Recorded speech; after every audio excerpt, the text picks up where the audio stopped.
Chapter 8. The Discovery of Inner Space.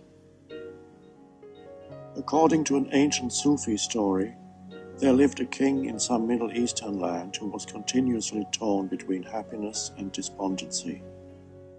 The slightest thing would cause him great upset or provoke an intense reaction, and his happiness would quickly turn into disappointment and despair. A time came when the king finally got tired of himself and of life, and he began to seek a way out. He sent for a wise man who lived in his kingdom and who was reputed to be enlightened. When the wise man came, the king said to him, "I want to be like you. Can you give me something that will bring balance, serenity, and wisdom into my life? I will pay any price you ask." The wise man said, "I may be able to help you, but the price is so great that your entire kingdom would not be sufficient payment for it. Therefore it will be a gift to you if you will honor it." The king gave his assurances, and the wise man left. A few weeks later, he returned and handed the king an ornate box carved in jade. The king opened the box and found a simple gold ring inside. Some letters were inscribed on the ring. The inscription read, "This too will pass." "What is the meaning of this?" asked the king. The wise man said, "Wear this ring always. Whatever happens, before you call it good or bad, touch this ring and read the inscription. That way you will always be at peace." This too will pass. What is it about these simple words that makes them so powerful? Looking at it superficially, it would seem, while those words may provide some comfort in a bad situation, they would also diminish the enjoyment of the good things in life. Don't be too happy, because it won't last. This seems to be what they are saying when applied in a situation that is perceived as good. The full import of these words becomes clear when we consider them in the context of two other stories that we encountered earlier. The story of the Zen Master, whose only response was always, "Is that so?" shows the good that comes through inner non-resistance to events, that is to say, being at one with what happens. The story of the man, whose comment was invariably a laconic "maybe," illustrates the wisdom of non-judgment, and the story of the ring points to the fact of impermanence which, when recognized, leads to a non-attachment. Non-resistance, non-judgment, and non-attachment are the three aspects of true freedom and enlightened living. Those words inscribed on the ring are not telling you that you should not enjoy the good in your life, nor are they merely meant to provide some comfort in times of suffering. They have a deeper purpose, to make you aware of the fleetingness of every situation, which is due to the transience of all forms, good or bad. When you become aware of the transience of all forms, your attachment to them lessens, and you disidentify from them to some extent. Being detached does not mean that you cannot enjoy the good that the world has to offer. In fact, you enjoy it more. Once you see and accept the transience of all things and the inevitability of change, you can enjoy the pleasures of the world while they last, without fear of loss or anxiety about the future. When you are detached, you gain a higher vantage point from which to view the events in your life, instead of being trapped inside them. You become like an astronaut who sees the planet Earth surrounded by the vastness of space and realizes a paradoxical truth. The Earth is precious and at the same time insignificant. The recognition that this too will pass brings detachment, and with detachment, another dimension comes into your life, inner space. Through detachment, as well as non-judgment and inner non-resistance, you gain access to that dimension. When you are no longer totally identified with forms, consciousness, who you are, becomes freed from its imprisonment in form. This freedom is the arising of inner space. It comes as a stillness, a subtle peace deep within you, even in the face of something seemingly bad. This too will pass. Suddenly, there's space around the event. There's also space around the emotional highs and lows, even around pain. And above all, there's space between your thoughts. And from that space emanates a peace that is not of this world, because this world is form, and the peace is space. This is the peace of God. Now you can enjoy and honor the things of this world without giving them an importance and significance they don't have. You can participate in the dance of creation and be active without attachment to outcome and without placing unreasonable demands upon the world. Fulfill me, make me happy, make me feel safe, tell me who I am. The world cannot give you those things, and when you no longer have such expectations, all self-created suffering comes to an end. All such suffering is due to an overvaluation of form and an unawareness of the dimension of inner space.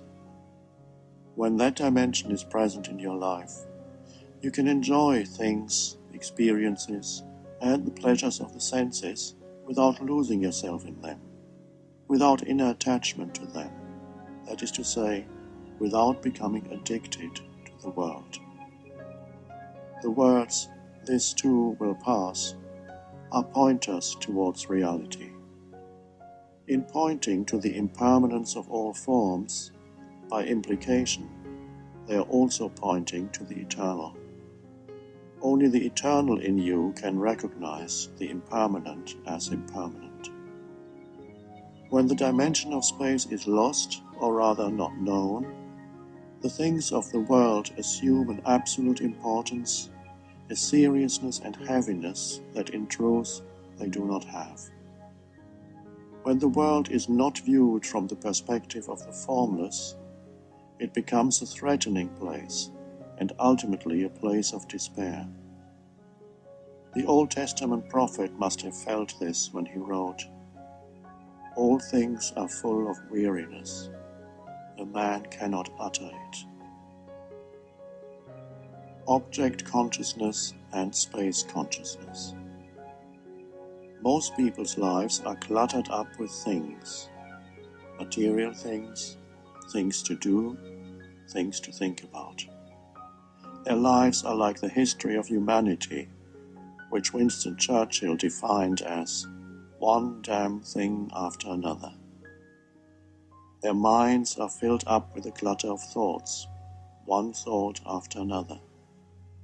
This is the dimension of object consciousness that is many people's predominant reality, and that is why their lives are so out of balance. Object consciousness needs to be balanced by space consciousness for sanity to return to our planet and for humanity to fulfill its destiny. The arising of space consciousness is the next stage in the evolution of humanity. Space consciousness means that in addition to being conscious of things, which always comes down to sense perceptions, thoughts and emotions, there's an undercurrent of awareness. Awareness implies that you are not only conscious of things, objects, but you're also conscious of being conscious. If you can sense an alert inner stillness in the background while things happen in the foreground, that's it. This dimension is there in everyone, but most people are completely unaware of it. Sometimes I point to it by saying, "Can you feel your own presence?" Space consciousness represents not only freedom from ego, but also from dependency on the things of this world, from materialism and materiality. It is the spiritual dimension which alone can give transcendent and true meaning to this world. Whenever you are upset about an event, a person or situation, the real cause is not the event, person or situation, but a loss of true perspective that only space can provide. You are trapped in object consciousness, unaware of the timeless inner space of consciousness itself. The words, "this too will pass," when used as a pointer, can restore awareness of that dimension to you. Another pointer to the truth in you is contained in the following statement: I am never upset for the reason I think. Falling below and rising above thought. When you are very tired, you may become more peaceful, more relaxed than in your usual state. This is because thinking is subsiding, and so you can't remember your mind-made problematic self anymore. You are moving towards sleep. When you drink alcohol or take certain drugs, provided they don't trigger your pain body, you may also feel more relaxed, more carefree, and perhaps more alive for a while.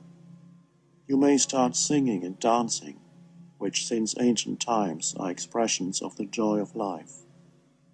Because you are less burdened by your mind, you can glimpse the joy of being. Perhaps this is the reason alcohol is also called spirit. But there's a high price to pay: unconsciousness.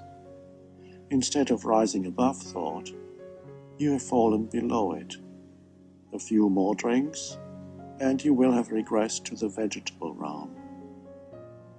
Space consciousness has little to do with being spaced out. Both states are beyond thought.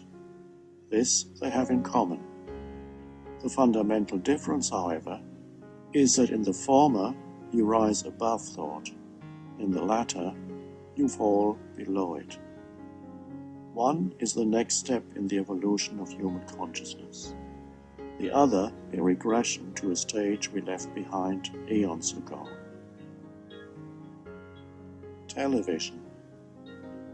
Watching television is the favorite leisure activity, or rather non-activity, for millions of people around the world. The average American, by the time he is 60 years old, will have spent 15 years staring at the TV screen. In many other countries the figures are similar. Many people find watching TV relaxing. Observe yourself closely and you will find that the longer the screen remains the focus of your attention, the more your thought activity becomes suspended. And for long periods you are watching the talk show, game show, sitcom, or even commercials, with almost no thought being generated by your mind. Not only do you not remember your problems anymore, but you become temporarily free of yourself. And what could be more relaxing than that? So does TV watching create inner space? Does it cause you to be present? Unfortunately, it does not. Although for long periods your mind may not be generating any thoughts, it has linked into the thought activity of the television show. It has linked up with the TV version of the collective mind, and is thinking its thoughts. Your mind is inactive only in the sense that it is not producing thoughts. It is, however, continuously absorbing thoughts and images that come through the TV screen. This induces a trance-like passive state of heightened susceptibility, not unlike hypnosis. That is why it lends itself to manipulation of public opinion, as politicians and special interest groups, as well as advertisers, know, and will pay millions of dollars to catch you in that state of receptive unawareness. They want their thoughts to become your thoughts, and usually they succeed. So when watching television, the tendency is for you to fall below thought, not rise above it. Television has this in common with alcohol and certain other drugs. While it provides some relief from your mind, you again pay a high price: loss of consciousness. Like those drugs, it too has a strong addictive quality. You reach for the remote control to switch off, and instead find yourself going through all the channels. Half an hour or an hour later, you're still watching, still going through the channels. The off button is the only one your finger seems unable to press. You're still watching, usually not because anything of interest has caught your attention, but precisely because there is nothing of interest to watch. Once you're hooked, the more trivial, the more meaningless it is, the more addictive it becomes. If it were interesting, thought-provoking, it would stimulate your mind into thinking for itself again, which is more conscious and therefore preferable to a TV-induced trance. Your attention would therefore no longer be totally held captive by the images on the screen. The content of the program, if there is a certain quality to it, can to some extent counteract and sometimes even undo the hypnotic, mind-numbing effect of the medium of television. There are some programs that have been extremely helpful to many people, have changed their lives for the better, opened their heart, made them more conscious. Even some comedy shows, although they may be about nothing in particular, can be unintentionally spiritual by showing a caricature version of human folly and the ego. They teach us not to take anything too seriously, to approach life in a light-hearted way, and above all, they teach by making us laugh.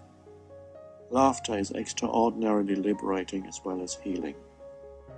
Most of television, however, is as yet controlled by people who are totally controlled by the ego. And so the TV's hidden agenda becomes control of you by putting you to sleep, that is to say, making you unconscious. Yet there's enormous and still largely unexplored potential in the medium of television. Avoid watching programs and commercials that assault you with a rapid succession of images that change every 2 or 3 seconds or less. Excessive TV watching, and those programs in particular, are largely responsible for attention deficit disorder, a mental dysfunction now affecting millions of children worldwide. A short attention span makes all your perceptions and relationships shallow and unsatisfying. Whatever you do, whatever action you perform in that state, lacks quality, because quality requires attention. Frequent and prolonged TV watching not only makes you unconscious, it also induces passivity and drains you of energy. Therefore, rather than watching at random, choose the programs you want to see. Whenever you remember to do so, feel the aliveness inside your body as you watch. Alternatively, be aware of your breathing from time to time. Look away from the screen at regular intervals so that it does not completely take possession of your visual sense. Don't turn up the volume any higher than necessary so that the TV doesn't overwhelm you on the auditory level. Use the mute button during commercials. Make sure you don't go to sleep immediately after switching off the set, or, even worse, fall asleep with the set still on. Recognizing inner space. Space between thoughts is probably already arising sporadically in your life, and you may not even know it. A consciousness mesmerized by experiences and conditioned to identify exclusively with form, that is to say, object consciousness, finds it at first almost impossible to become aware of space. This ultimately means that you cannot become aware of yourself because you're always aware of something else. You are continuously distracted by form. Even when you seem to be aware of yourself, you have made yourself into an object, a thought form. and so what you are aware of is a thought, not yourself. When you hear of inner space, you may start seeking it, and, because you are seeking it as if you were looking for an object or for an experience, you cannot find it. This is the dilemma of all those who are seeking spiritual realization or enlightenment. Hence, Jesus said, "The kingdom of God is not coming with signs to be observed, nor will they say, 'Lo, here it is,' or 'There,' for behold, the kingdom of God is in the midst of you." If you are not spending all of your waking life in discontent, worry, anxiety, depression, despair, or consumed by other negative states, if you are able to enjoy simple things like listening to the sound of the rain or the wind, if you can see the beauty of clouds moving across the sky, or be alone at times without feeling lonely or needing the mental stimulus of entertainment, if you find yourself treating a complete stranger with heartfelt kindness without wanting anything from him or her, it means that a space has opened up, no matter how briefly, in the otherwise incessant stream of thinking that is the human mind.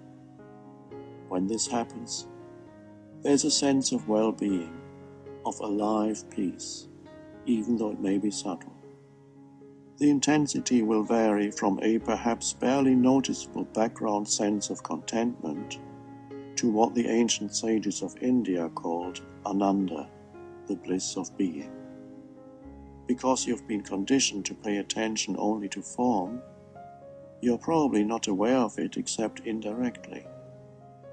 For example, there's a common element in the ability to see beauty, to appreciate simple things, to enjoy your own company, or to relate to other people with loving kindness. This common element is a sense of contentment, peace and aliveness that is the invisible background without which these experiences would not be possible. Whenever there's beauty, kindness, the recognition of the goodness of simple things in your life, look for the background to that experience within yourself. But don't look for it as if you were looking for something. You cannot pin it down and say, "Now I have it," or grasp it mentally and define it in some way. It is like the cloudless sky. It has no form. It is space. It is stillness, the sweetness of being, and infinitely more than these words, which are only pointers. When you are able to sense it directly within yourself, it deepens. So when you appreciate something simple, a sound, a sight, a touch, when you see beauty, when you feel loving kindness towards another, sense the inner spaciousness that is the source and background to that experience. Many poets and sages throughout the ages have observed that true happiness, I call it the joy of being, is found in simple, seemingly unremarkable things. Most people, in their restless search for something significant to happen to them, continuously miss the insignificant, which may not be insignificant at all. The philosopher Nietzsche, in a rare moment of deep stillness, wrote, "For happiness, how little suffices for happiness? The least thing precisely, the gentlest thing, the lightest thing, a lizard's rustling, a breath, a whisk, an eye glance. Little makes up the best happiness. Be still."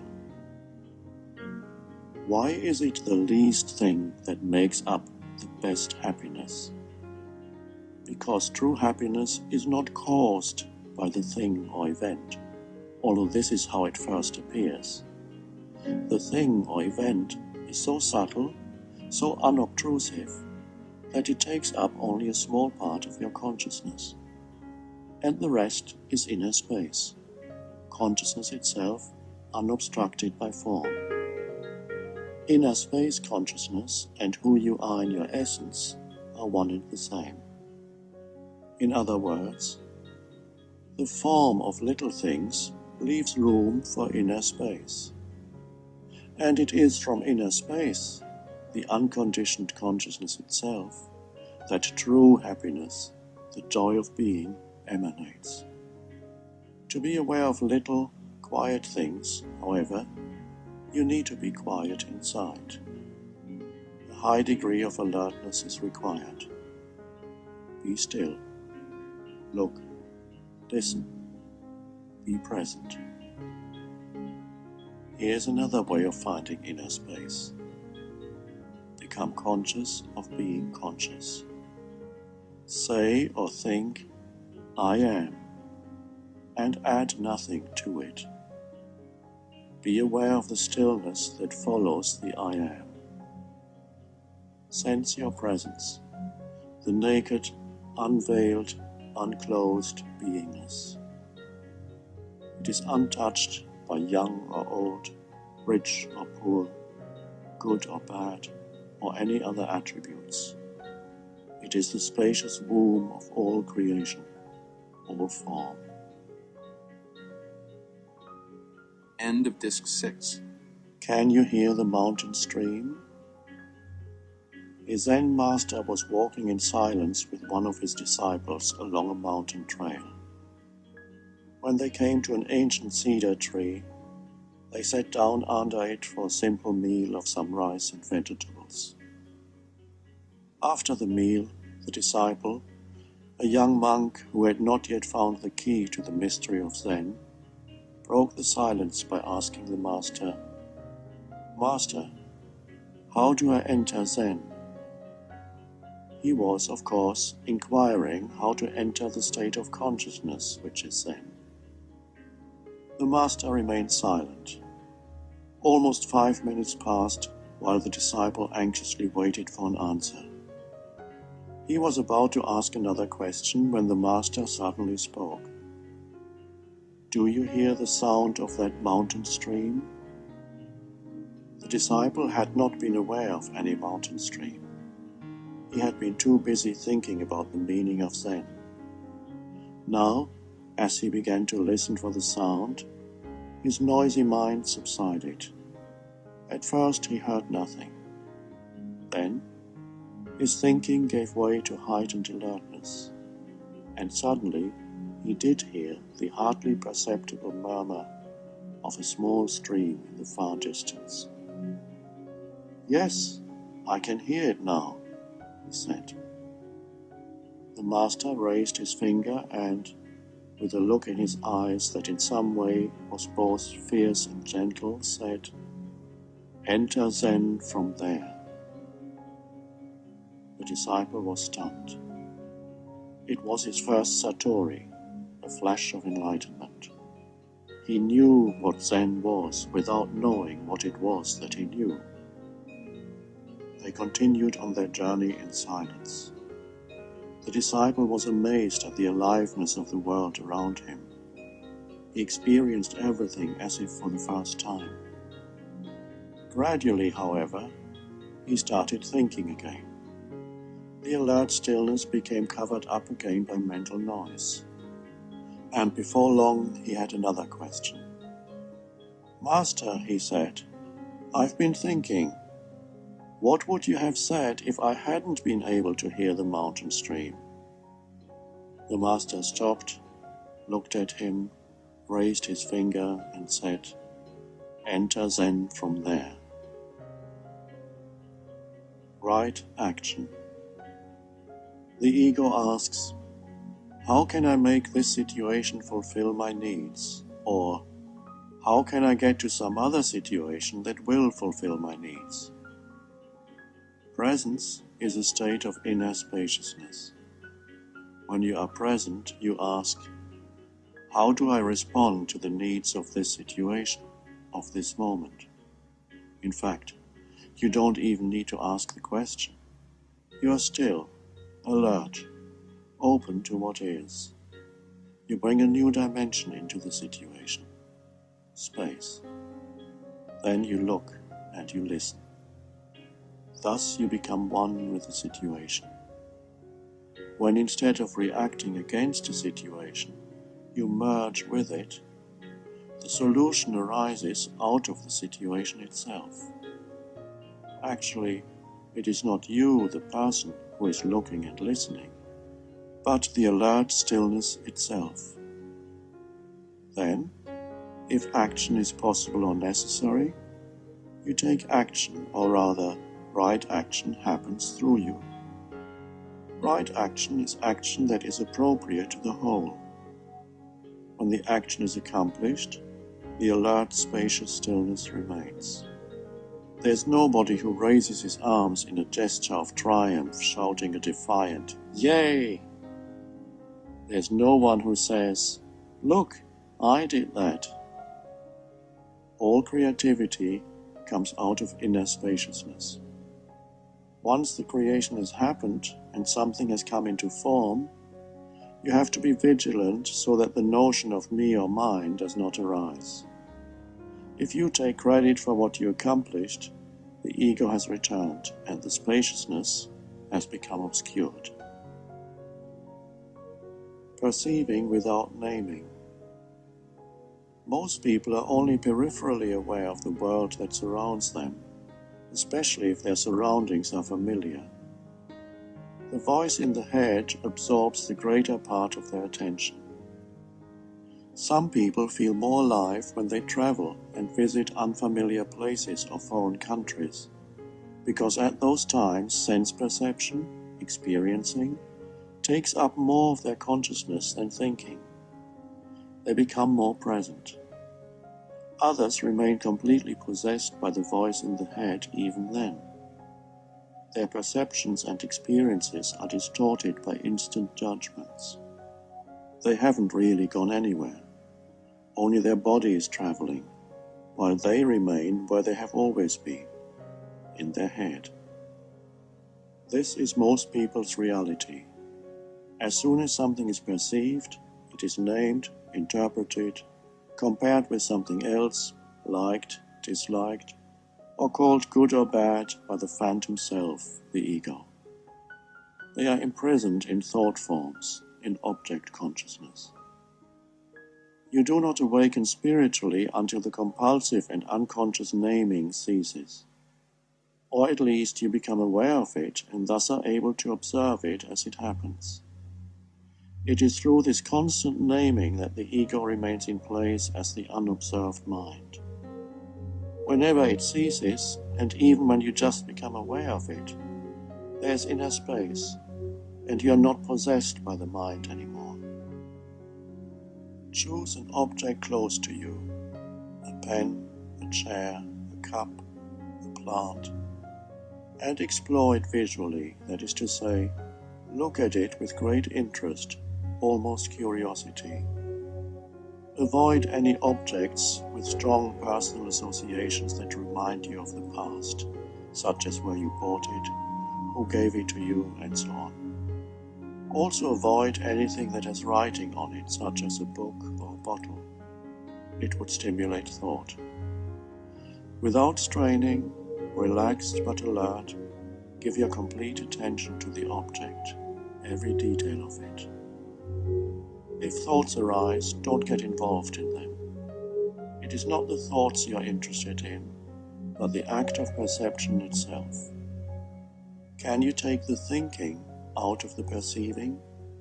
Can you look without the voice in your head commenting, drawing conclusions, comparing, or trying to figure something out?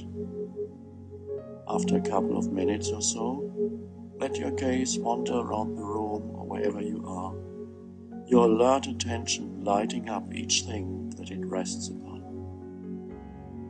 Then listen to any sounds that may be present.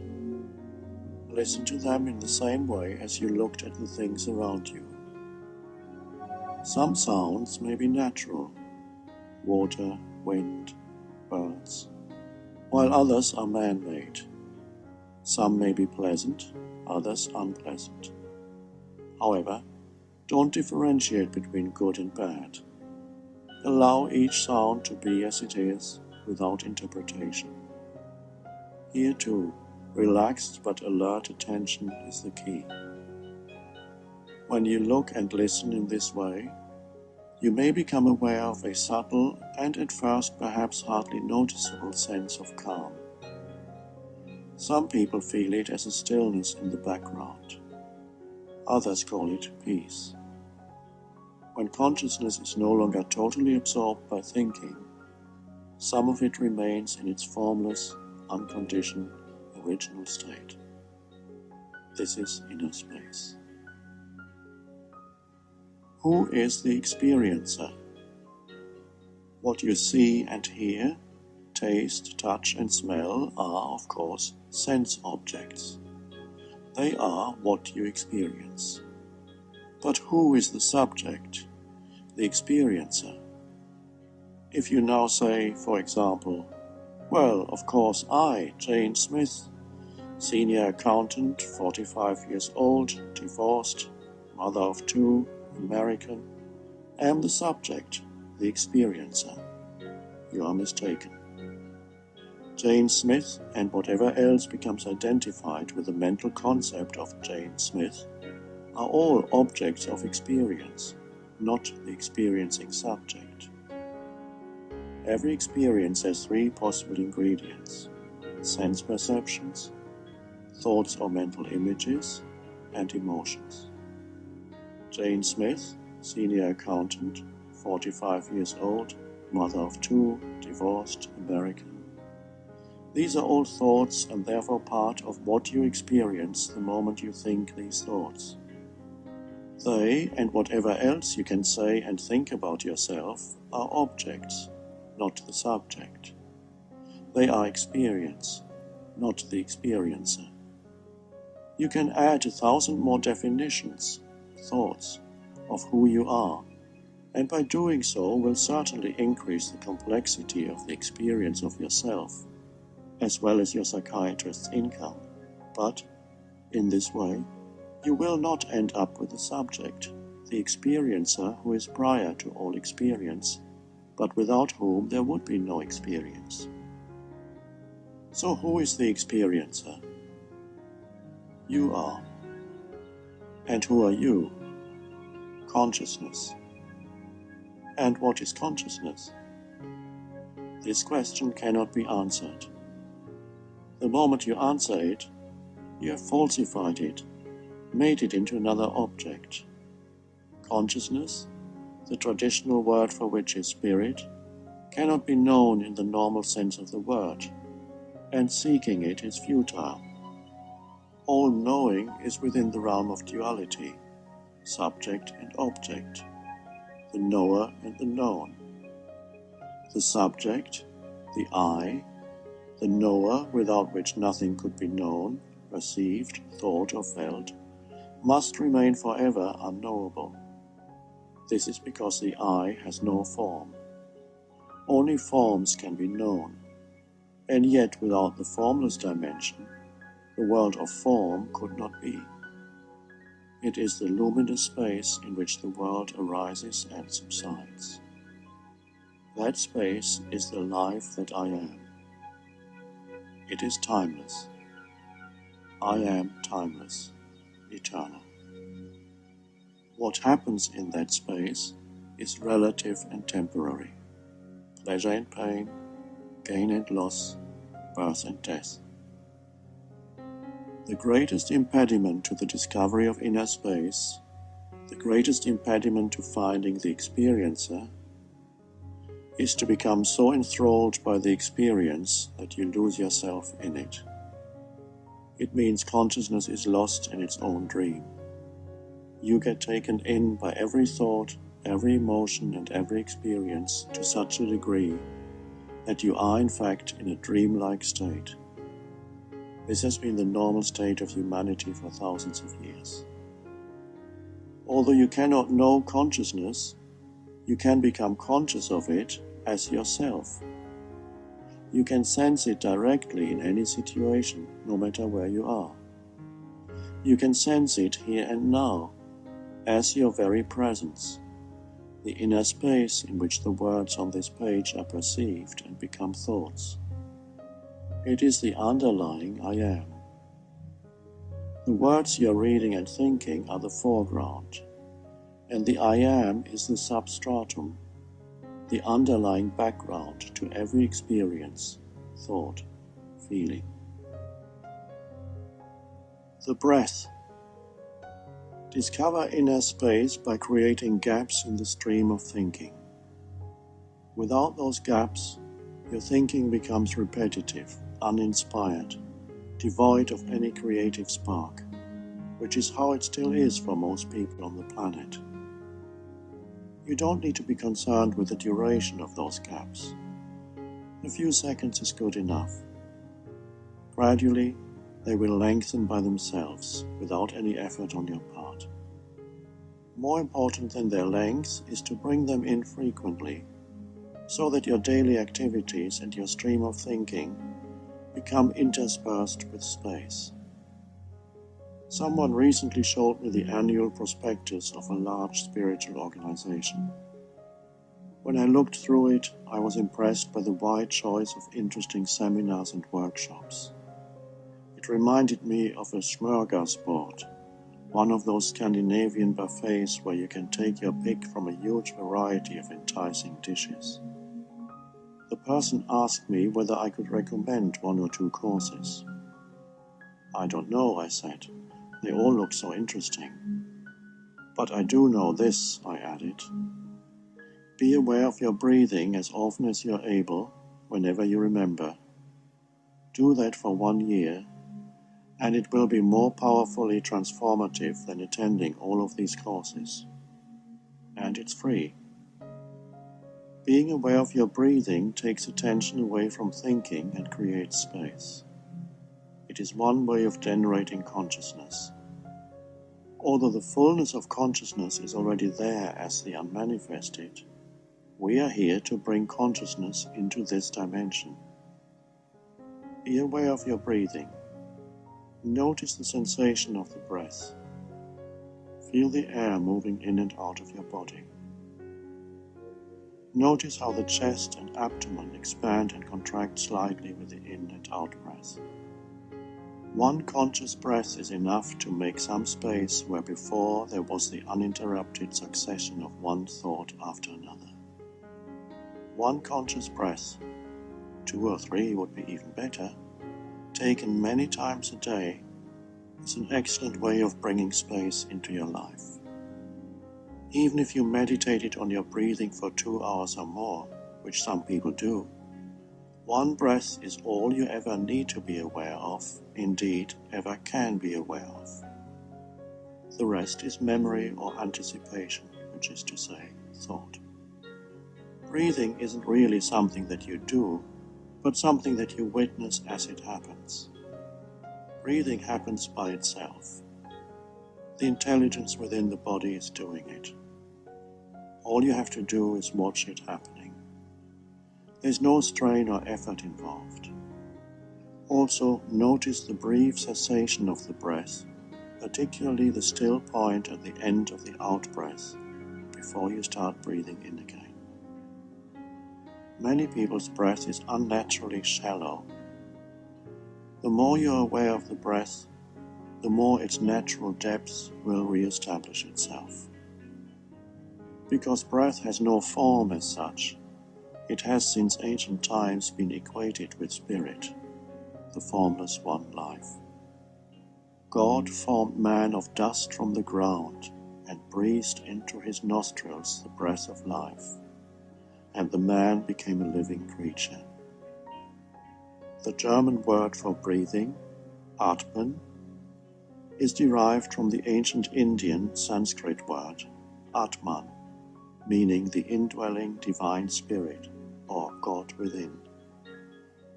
The fact that breath has no form is one of the reasons why breath awareness is an extremely effective way of bringing space into your life, of generating consciousness. It is an excellent meditation object precisely because it is not an object, has no shape or form. The other reason is that breath is one of the most subtle and seemingly insignificant phenomena, the least thing that, according to Nietzsche, makes up the best happiness. Whether or not you practice breath awareness as an actual formal meditation is up to you. Formal meditation, however, is no substitute for bringing space consciousness into everyday life. Being aware of your breath forces you into the present moment, the key to all inner transformation. Whenever you are conscious of the breath, you are absolutely present. You may also notice that you cannot think and be aware of your breathing. Conscious breathing stops your mind. But far from being in a trance or half asleep, you are fully awake and highly alert. You are not falling below thinking, but rising above it. And if you look more closely, you will find that those two things, coming fully into the present moment and ceasing thinking without loss of consciousness, are actually one and the same, the arising of space consciousness. Addictions. A long-standing compulsive behavior pattern may be called an addiction, and an addiction lives inside you as a quasi-entity or sub-personality, an energy field that periodically takes you over completely. It even takes over your mind, the voice in your head, which then becomes the voice of the addiction. It may be saying, "You've had a rough day, you deserve a treat. Why deny yourself the only pleasure that is left in your life?" And so, if you are identified with the internal voice due to lack of awareness, you find yourself walking to the fridge and reaching for that rich chocolate cake. At other times, the addiction may bypass the thinking mind completely, and you suddenly find yourself puffing on a cigarette or holding a drink. How did that get into my hand? Taking the cigarette out of the packet and lighting it, or pouring yourself a drink were actions performed in complete unconsciousness. If you have a compulsive behavior pattern such as smoking, overeating, drinking, TV watching, internet addiction, or whatever it may be, this is what you can do. When you notice the compulsive need arising in you, stop and take 3 conscious breaths. This generates awareness. Then for a few minutes be aware of the compulsive urge itself as an energy field inside you. Consciously feel that need to physically or mentally ingest or consume a certain substance, or the desire to act out some form of compulsive behavior. Then take a few more conscious breaths. After that, you may find that the compulsive urge has disappeared, for the time being. Or you may find that it still overpowers you, and you cannot help but indulge or act it out again. Don't make it into a problem. Make the addiction part of your awareness practice in the way described above. As awareness grows, addictive patterns will weaken and eventually dissolve. Remember, however, to catch any thoughts that justify the addictive behavior, sometimes with clever arguments, as they arise in your mind. Ask yourself, who is talking here? And you will realize the addiction is talking. As long as you know that, as long as you are present as the observer of your mind, it is less likely to trick you into doing what it wants.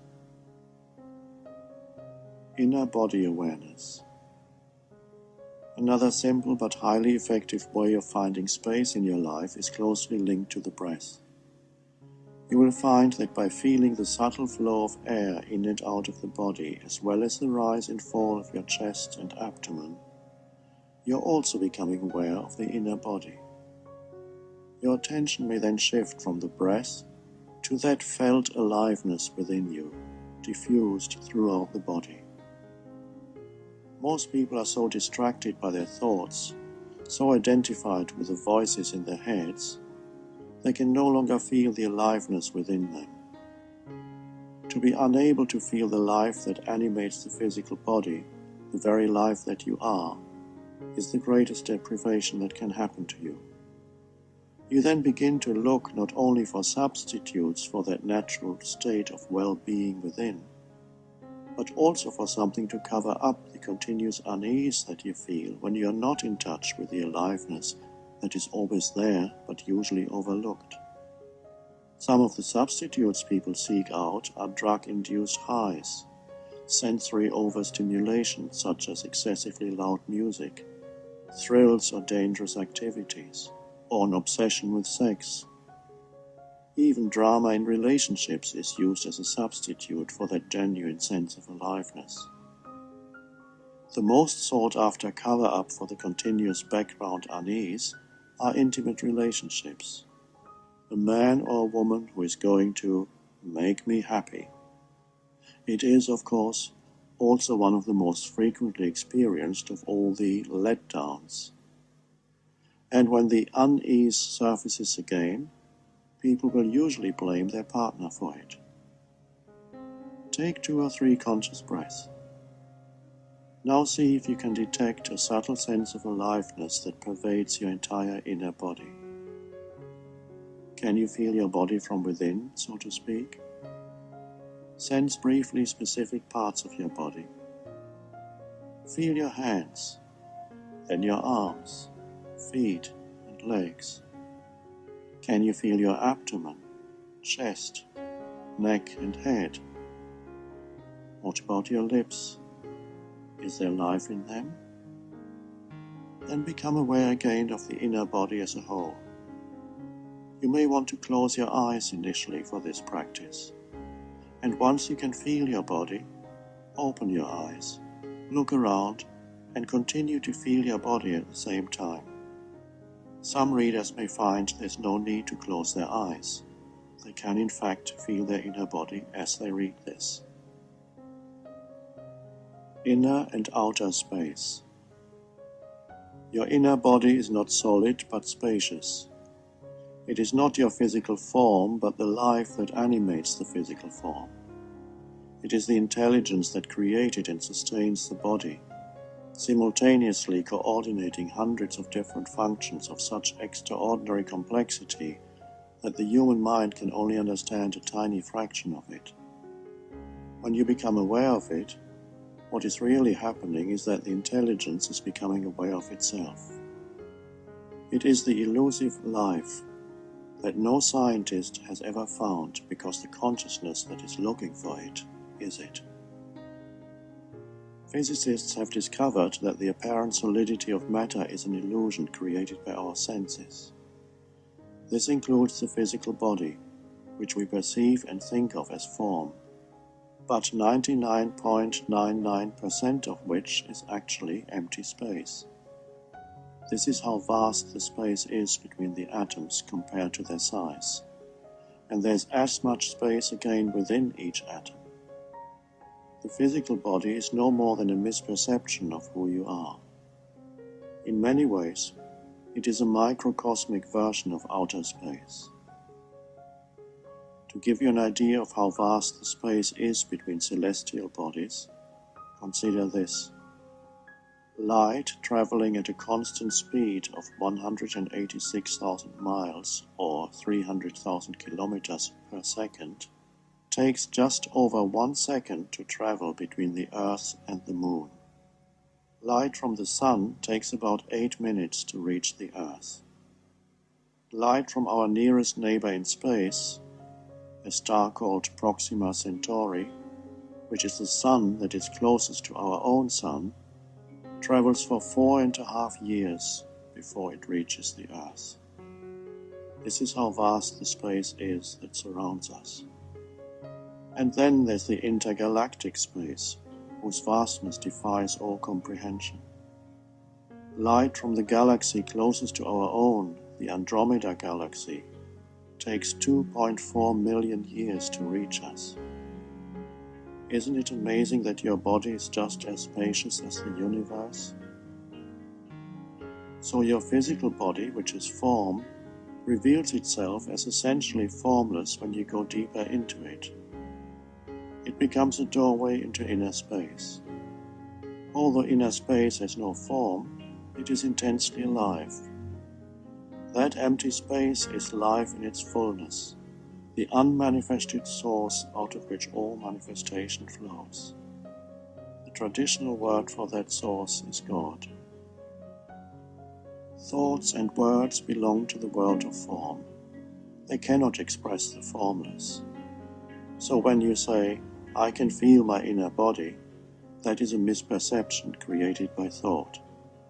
What is really happening is that the consciousness that appears as the body, the consciousness that I am, is becoming conscious of itself. When I no longer confuse who I am with the temporary form of me, then the dimension of the limitless and the eternal, God, can express itself through me and guide me. It also frees me from dependency on form. However, a purely intellectual recognition or belief that I am not this form does not help. The all-important question is, at this moment, can I sense the presence of inner space, which really means, can I sense my own presence, or rather, the presence that I am? Or we can approach this truth using a different pointer.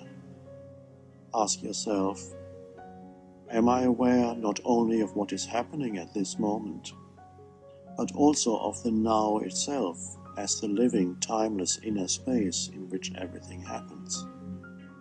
Although this question seems to have nothing to do with the inner body, you may be surprised that by becoming aware of the space of now, you suddenly feel more alive inside. You are feeling the aliveness of the inner body, the aliveness that is an intrinsic part of the joy of being. We have to enter the body to go beyond it and find out that we are not that. As much as possible in everyday life, use awareness of the inner body to create space. When waiting, when listening to someone, when pausing to look at the sky, a tree, a flower, your partner or child, feel the aliveness within at the same time. This means part of your attention or consciousness remains formless, and the rest is available for the outer world of form. Whenever you inhabit your body in this way, it serves as an anchor for staying present in the now. It prevents you from losing yourself in thinking, in emotions, or in external situations. When you think, feel, perceive, and experience, consciousness is born into form. It is reincarnating into a thought, a feeling, a sense perception, an experience. The cycle of rebirths that Buddhists hope to get out of eventually is happening continuously, and it is only at this moment, through the power of now, that you can get out of it. Through complete acceptance of the form of the now, you become internally aligned with space, which is the essence of now. Through acceptance, you become spacious inside. Aligned with space instead of form, that brings true perspective and balance into your life. Noticing the gaps. Throughout the day, there's a continuously changing succession of things that you see and hear. In the first moment of seeing something or hearing a sound, and more so if it is unfamiliar, before the mind names or interprets what you see or hear, there's usually a gap of alert attention in which the perception occurs. That is the inner space. Its duration differs from person to person. It is easy to miss because in many people those spaces are extremely short, perhaps only a second or less. This is what happens.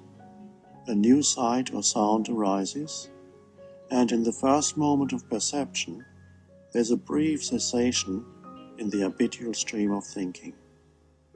Consciousness is diverted away from thought because it is required for sense perception. A very unusual sight or sound may leave you speechless, even inside, that is to say, bring about a longer gap.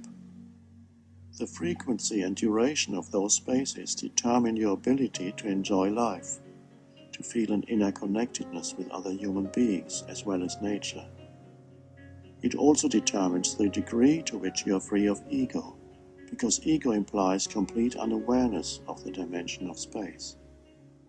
When you become conscious of these brief spaces as they happen naturally, they will lengthen, and as they do, you will experience with increasing frequency the joy of perceiving with little or no interference of thinking. The world around you then feels fresh, new and alive.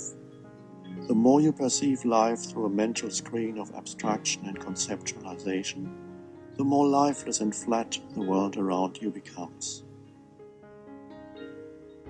Lose yourself to find yourself. Inner space also arises whenever you let go of the need to emphasize your form identity. That need is of the ego. It is not a true need. We have already touched briefly upon this. Whenever you relinquish one of these behavior patterns, inner space emerges. You become more truly yourself. To the ego it will seem as if you were losing yourself, but the opposite is the case. Jesus already taught that you need to lose yourself to find yourself. Whenever you let go of one of these patterns, you de-emphasize who you are on the level of form, and who you are beyond form emerges more fully. You become less, so you can be more. Here are some ways in which people unconsciously try to emphasize their form identity.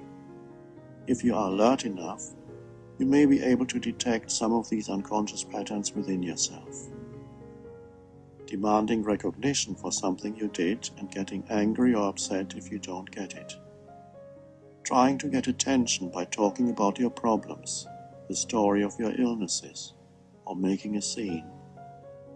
Giving your opinion when nobody has asked for it and it makes no difference to the situation.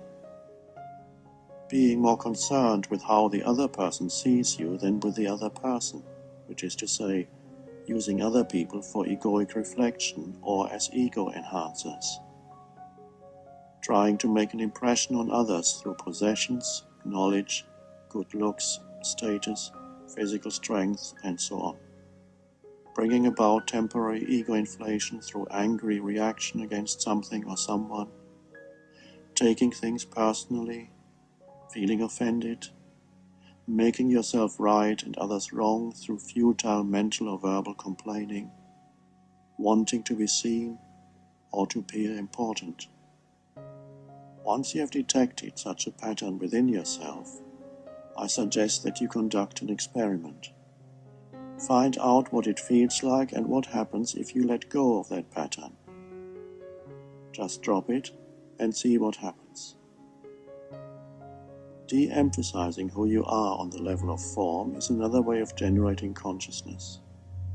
Discover the enormous power that flows through you into the world when you stop emphasizing your form identity. Stillness. It has been said, stillness is the language God speaks, and everything else is a bad translation. Stillness is really another word for space. Becoming conscious of stillness whenever we encounter it in our lives will connect us with the formless and timeless dimension within ourselves, that which is beyond thought, beyond ego. It may be the stillness that pervades the world of nature, or the stillness in your room in the early hours of the morning, or the silent gaps in between sounds. Stillness has no form. That is why through thinking we cannot become aware of it. Thought is form. Being aware of stillness means to be still. To be still is to be conscious without thought. You are never more essentially, more deeply yourself than when you are still. When you are still, you are who you were before you temporarily assumed this physical and mental form called a person. You are also who you will be when the form dissolves. When you are still, you are who you are beyond your temporal existence. Consciousness, unconditioned, formless, eternal. End of chapter 8.